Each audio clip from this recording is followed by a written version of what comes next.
The day Song Ruo Ce died happened to be her fiancé's wedding day. In a ruined temple outside the capital, she knelt before a dusty statue of Guanyin, bloodless lips trembling beneath the first snowfall of winter. Blind and abandoned, she begged the stranger who arrived too late. "Please bury my body in the next life. I will repay your kindness." That night, the treasured granddaughter of the Marquis of Zhongying died alone in the snow at 16 years old. But when Song Ruo Ce opened her eyes again, she had returned to the past. The first thing I felt after opening my eyes was warmth. Not the freezing cold of snow, not the numb ache of death, warm sunlight. For a long moment, I sat silently beside the bed, unable to breathe. Outside the window, spring rain dripped softly from the roof tiles. Servants moved quietly through the courtyard. Everything was painfully familiar. I lowered my head slowly, staring at my own trembling hands. There were no wounds, no snow, no ruined temple. I was alive. My throat tightened instantly. I remembered that snowy night too clearly. The abandoned temple outside the capital, the dusty Guanyin statue, the taste of despair sitting heavily in my chest, and finally the sound of horse hooves breaking through the storm.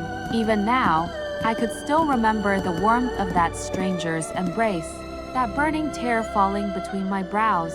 In the next life, I will surely repay your kindness. At the time, I truly believed there would be no next life. Yet heaven still opened its eyes for me once more. I had returned to the year I was 14. In my previous life, an old monk once told me, "You will have few worldly attachments, but your karmic bond with Buddha will run deep." Back then, I never understood his words. But later, everything came true. My family was destroyed. My grandmother died from grief, and I died abandoned by everyone I once trusted. A cold shiver ran through my body. No, this time, I would never allow the Song family to fall again. I rose immediately and went to find my grandfather. The moment I stepped into the study, the familiar scent of ink and sandalwood nearly made my eyes sting. My grandfather looked exactly the same as I remembered. Strong, steady, alive. For a second, I almost burst into tears. "Ruo Ce?" He looked surprised. I forced myself to calm down. In my previous life, a minor military officer later framed the Marquis estate for treason. That single accusation destroyed my entire family. This time, I would erase the danger before it could grow. "Grandfather," I said softly, "please investigate Vice Commander Zhao." The old man frowned slightly. "Why suddenly investigate him?" "Because in my previous life, he was the first knife aimed at the Song family." But I could not explain Rebirth. Not yet. Lowered my eyes quietly. "I only feel uneasy," I whispered. Grandfather studied me for a long moment. Finally, he sighed softly. "Very well, I will look into it." Only then did the tightness in my chest ease slightly. But I knew changing one thing would never be enough. In this lifetime, I needed power strong enough to protect the Song family. And inside the imperial capital, there was only one person who could give me that protection: the Empress Dowager. Because of her devotion to Buddhism, every year the noble daughters of the capital were selected to copy sutras and serve at Zhengguo Temple. And my previous life, that honor belonged to the 9th princess. But this time, I stepped forward first. The incense smoke curled softly through the Buddhist hall. Kneeling before the Guanyin statue once again, my fingers tightened slowly inside my sleeves. I once died before Buddha, and now, I had returned beneath her gaze once more. I met Pei Shu again beneath the flowering crabapple trees. Soft petals drifted gently through the spring wind, landing silently across his pale robes. For a moment, I almost thought nothing had changed. In my previous life, I once believed Pei Shu would become the person who protected me forever. He was my childhood sweetheart, my fiancé person I trusted most. Even after the Song family collapsed, even after the capital abandoned me, a part of me still hoped he would choose me. But in the end, he never did. The rain that night had been unbearably cold. I stood outside the Pei residence for hours, soaked from head to toe, while servants avoided my eyes in silence. Inside the manor, Pei Shu sat beside the 9th princess. And when he finally heard of my humiliation, he only smiled faintly and praised her zither music. Even now, remembering that moment still hurt. Ruo Ce, Pei Shu's voice pulled me back to reality. He was looking at me strangely, as though he sensed something unfamiliar in my expression. "You've been avoiding me lately," he said softly. I lowered my gaze. "Because once I died already. Because I finally understood what kind of person you truly are." But none of those words left my lips. Instead, I smiled faintly. "Have I?" The spring breeze moved gently between us. Pei Shu stepped closer unconsciously. For years, I used to love standing beside him like this. But now, I only felt tired. "Did I do something wrong?" he asked quietly. I looked at him silently for a long time. In my previous life, I asked myself that same question countless times. What did he do wrong? Why did the person I loved never save me? And finally, I understood the answer. Because he never truly loved me. Not enough to choose me. "Pei Shu," I said softly, "have you ever loved someone more than yourself?" His expression froze slightly. I continued calmly.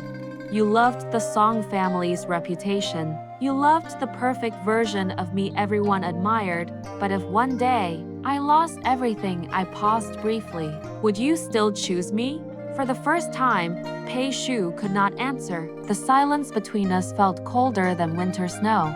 At that moment, I suddenly remembered the ruined temple from my previous life, blind, alone, kneeling before Buddha while snow covered the ground around me.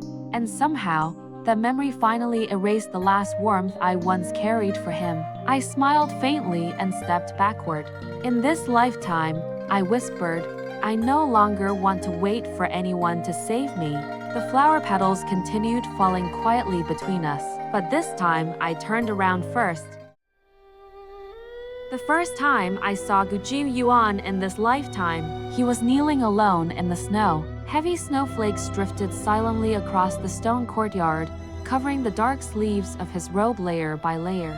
Yet he never moved. The entire Buddhist hall was silent. Even the servants standing beneath the corridor only glanced at him quietly before lowering their heads again. No one dared approach him. After all, this was the fifth prince whom the emperor despised most. The prince born beneath the omen of the white rainbow piercing the sun. The prince everyone feared would bring disaster to the dynasty.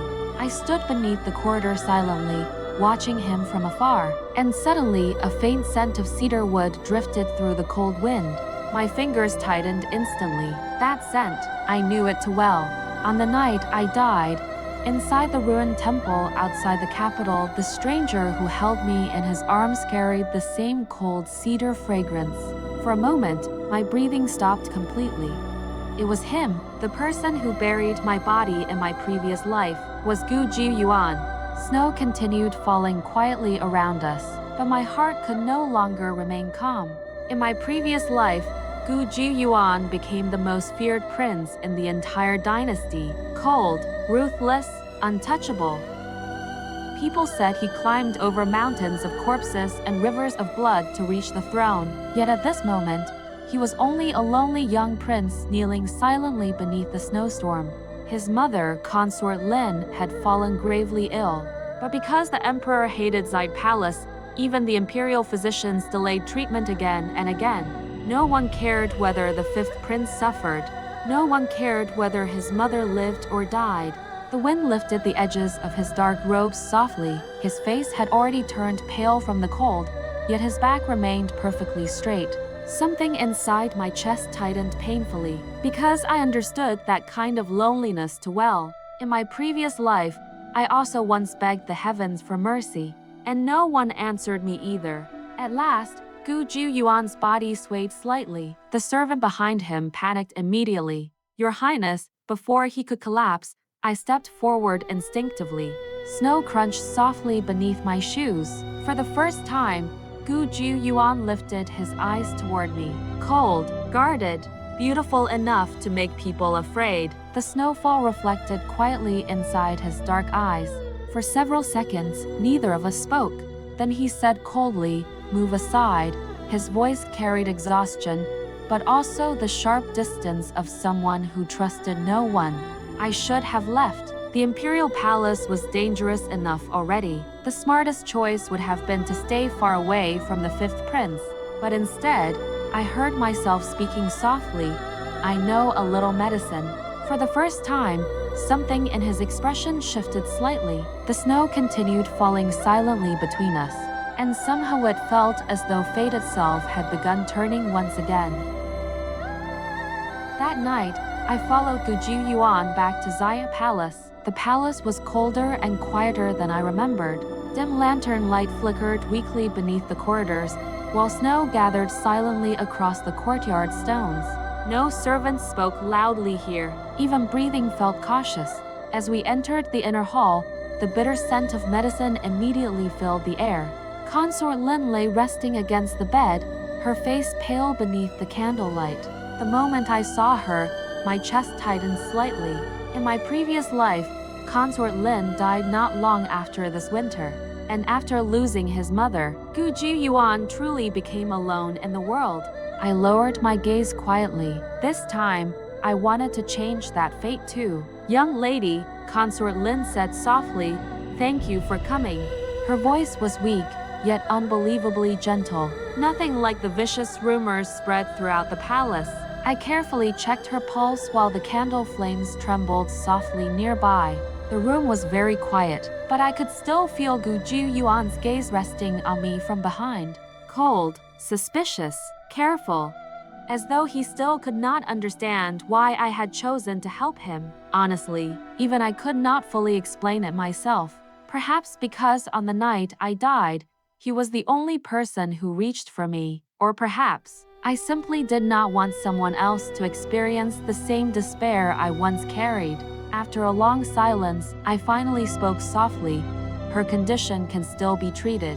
The servant beside us almost burst into tears immediately, but Jiu Yuan remained silent. Only the tension in his shoulders eased slightly. I slowly wrote down several medicinal ingredients. The prescription must be changed, I explained quietly, and the sleeping incense inside the palace should be removed as well. The moment those words left my mouth, Jiu Yuan's eyes darkened instantly, because someone had deliberately tampered with Consort Lin's treatment. In my previous life, I never noticed these hidden schemes within the palace, but after dying once, I finally understood something clearly. Inside the imperial family, kindness alone could never keep someone alive. The snowfall outside gradually became heavier. For a long time, the room remained silent except for the crackling candle flames. Then suddenly, Jiu Yuan spoke behind me. "Why are you helping me?" His voice was low and calm, yet filled with quiet caution. I paused briefly, because I could not tell him the truth. I could not say, "In another lifetime, you buried my body beneath the snow." So instead, I smiled faintly. Perhaps I said softly, "Buddha guided me here." For the first time, I saw something gentle appear within Jiu Yuan's cold eyes. Very faint, very brief, but enough to make my heart tremble slightly. Outside the window, snow covered the entire palace in silence, and without realizing it, the distance between our lifetimes had already begun to disappear.